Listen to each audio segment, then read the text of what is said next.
Welcome to another spring cupping here in beautiful Oslo, where it stopped snowing and raining about 15 minutes ago. Another great spring day. And today we're talking about coffees from Peru. So at Nordic Approach, we basically have two different concepts for Peru. We have micro lots from specific farmers and farms, and then we also have larger blends for like community concepts. And Morten will tell you all about those. Yeah, we'll see about that. So, like Espen is saying, the way we're sourcing coffee in Peru is that we go into specific communities through partners, and then we work with farmers that are interested and committed in doing, let's say, higher quality coffee. Whenever there's a lot size and profile that works as a micro lot, we will separate it out and buy it and sell it as a micro lot. But very often the deliveries can be small, or the profile fits more like a targeted flavor profile for a community blend, where we are aiming at, like building bigger lots, can be 50 bags or 100 bags, and then we will blend farmers or coffees from farms from that specific community. We're going to cup two different micro lots today that are based on that concept, but from two different areas, and then we will cup two different community blends from kind of the same greater area, but it's kind of represented by two different communities in different, also one is a cooperative and one is a producer group. Great, let's cup. So first up, we have El Cartacha Dorada by Israel Vasquez. So for me, I love the coffees from Peru. Aren't necessarily very flavor-intense coffees, but they're usually very well balanced, well structured, very tactile coffees with a nice mouthfeel. And for me, as having worked as a barista for a long time, this type of coffee you want for either a general filter or espresso. And so for this coffee and for my plots, I usually find a little bit more flavor expressive, get a little bit more like berries, maybe some garden fruits like apples. It's like very nice and juicy for me. Very juicy, now especially now that it's cold. Relatively flavorful as well. Yeah, no, I agree. I mean, the let's say the general criteria we have for micro lots is that obviously they have to be on the higher range in terms of scoring. Like we're saying 86 plus, but then in addition to that, it should have some personality and character. And like you were saying, Espen, I think this one is typically a little more, like on the floral berry-like side. There's a good amount of acidity there that gives it structure. So I would say it's not like a very extreme coffee in any way, but it's like super sweet, delicate, and having the attributes that we know people are looking for in higher qualities Peru in general. For me, this is just like a very nice coffee.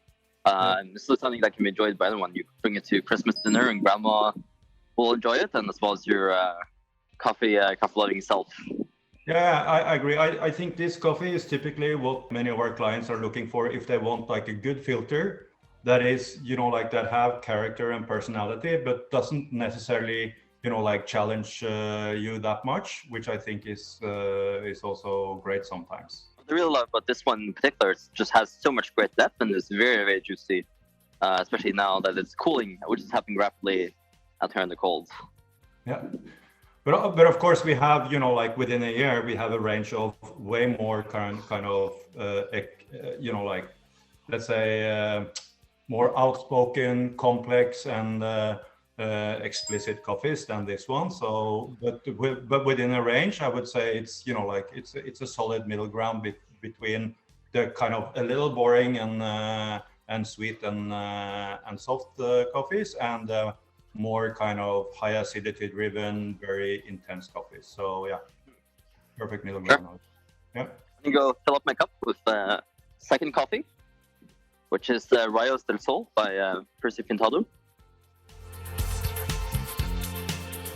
For me, this is like a so much thicker coffee. Like the first one is maybe a little bit more, like still in the middle, but more on the floral, light, juicy side. This one's like just a little more body, a little bit like more mature fruit, maybe like stone fruits. Lots of sweetness. It's a very sweet coffee. Yeah, I agree. I mean, to me, it's like you say, it's having much more of that kind of more bold, mature kind of red fruit style. It's kind of almost creamy, almost buttery, like super rich. And again, I mean, it can work perfectly well as a nice solid filter, but even as espresso, I know that a lot of people are looking for this type of coffees, you know, like small volumes of a specific flavor profile. There is acidity there because of the body and the mature fruit and the softness. You don't it's not like as much in your face kind of acidity as the other one that seems to be more dry. But I still think this has the same amount of structure to it. It's just a different, softer, more mature kind of style overall. So it's another good representative of what microlots can be and should be.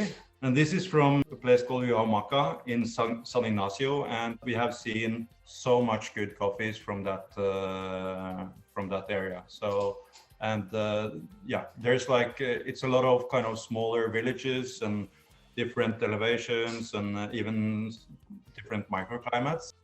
Yeah, and like as a barista, like the type of coffee is here. It's great if you want to showcase something nice. They're very well balanced while still maintaining structure, like you're saying. Not like intense acidity, but definitely has acidity, giving the whole thing structure. So sweetness. It's not very low in bitters. Like it's very smooth and soft coffee. So I think this is great. Yeah. This is like very nice to work with. Yeah. And I think it's also worth mentioning that, you know, like the first coffee, which is, you know, like the El Cacha Dorada, is from another area called Santa Rosa in Jaén, and it's kind of you know, like it's an area that is not yet so well known for their coffees, but it's coming up very fast. But the thing is that first coffee, it's a mix of Caturra and Catuai. Well, the second one from San Ignacio is 100% Bourbon. So when we are doing the microlots, we will have, you know, like specifics about the variety. It can be single varieties sometimes, but it can also often be a mix of maybe one or two. It's a typical thing, like the El Cacho, for instance, have 80% Caturra and 20% Catuai mixed, and they'll harvest it, you know, like whenever it's ripe. While Rayos del Sol have, you know, like it's a bigger farm, it's 5 hectares, while the other one is 1, but they have Bourbon, Caturra, and Catuai. But because of the size of the farm, they're separating, you know, like when they're harvesting and picking the coffees, they're doing them by variety. So that's why, yeah. Interesting. Thank you. Moving on to the community concepts. Yeah, let's do that.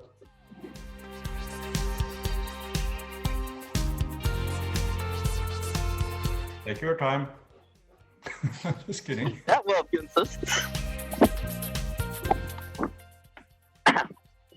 So next up we have Flor de Segunda, which is the first blend, or I guess they're like not like a cooperative quite, but like a more farmers association. You want to go into that?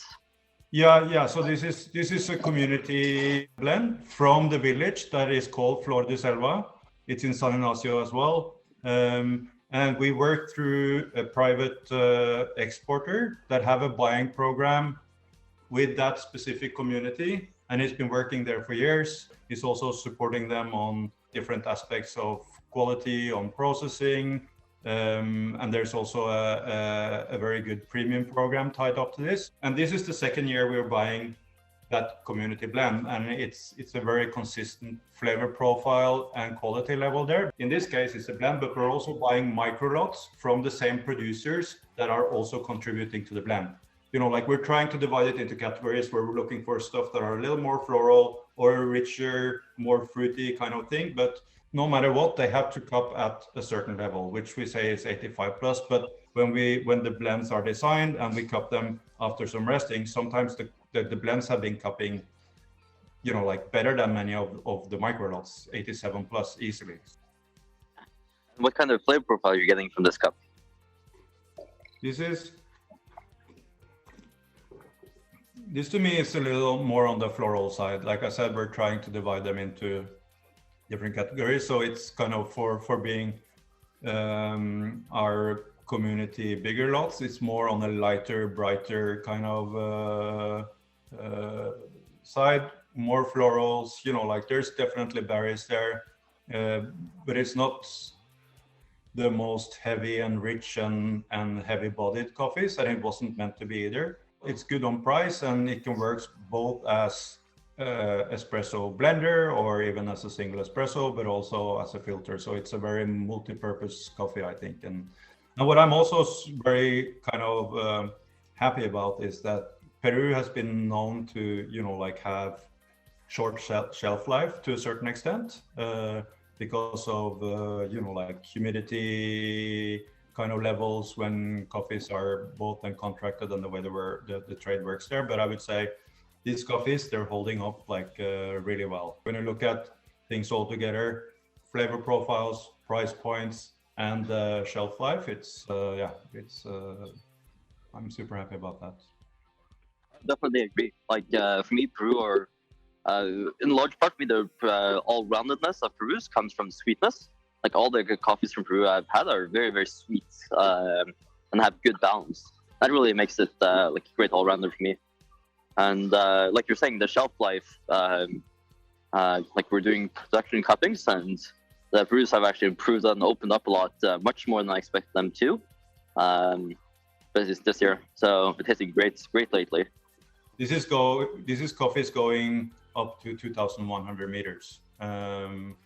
Normally in this kind of communities, the varieties are more or less the same. It's a blend of Caturra, Catuai, Pache, Bourbon, and then you have some old varieties here and there. But I know that Peru is known also for Catimor and stuff, but very little Catimor in those areas in the higher altitudes. So that's also what makes it, a little more, I would say, interesting than many of the typical big blender Perus. I'm going to go refill my cup with the last coffee. Which is Selva Andina number 3. So for me, this coffee and the Selva Andina lots. Also on the floral side, it has structured acidity, so lots of sweetness, giving it good balance. But maybe more some florals, but maybe more towards a fruity type acidity, like berries for me in this cup. Yeah. It's there, I agree. But I mean, to be honest, to me, this is kind of a little more on the even safer side. It's very soft. It's not so pronounced, at least, I'm in my home environment and just brewed these coffees also. So, but I think it's super nice and sweet and round and, balanced, but not as much going on maybe as in the previous one. Still a good example, I would say. And this is, this coffee is from a cooperative that we have just started to work with. It's a small cooperative. They're in the transition going from delivering generic high commercial coffees, investing in quality now a little bit. So this is basically almost their first year trying to scale up quality and the volumes of coffees, let's say at the 85 plus level. And it's also a lot of sustainability tied up to it, where it's reforestation programs, there's microfinance of the producers. So yeah, super interesting kind of concept moving forward, right? Yeah, as a coffee for me, this is mostly true of all Perus I taste, but especially this one. It's not very flavor intense, but definitely has a sweetness, has a acidity, not so high in bitterness, but all the other base flavors and structure and balance is really there. You just get a really nice cup of coffee. It's not, like you said, not challenging in any way, but just it still has everything, just without the very intensity of flavor, which makes this very, very nice for me. Yeah, and at least as it's cupping here for me now, I mean, you can't go wrong. It's super, super solid and yeah. Yeah, now, like I said, serve this to grandma after Christmas dinner, and I'm happy, and grandma's happy, and everybody's happy about the coffee. Yeah. So if any of this sounds very interesting, either in terms of flavor profiles or in terms of price, these are very reasonably priced coffees, especially for what you get. I think these are very good value coffees. And then if you look at our offer list, all the coffees that have a farm name and then a farmer name are micro lots. And the stuff that doesn't have a combination of a farm name and a farmer name will then be community coffees or blends from cooperatives. It's just good to know that if you need Perus on your menu, it's still a good time to buy these coffees, because these coffees are still regarded as current crop. If you have any questions, like, feel free to shoot us an email. Maybe you have a salesperson and you're sending it to the lab and me. We're happy to answer everything. Thank you for your time, Morten, and for explaining about these coffees to us. You're welcome. Cheers.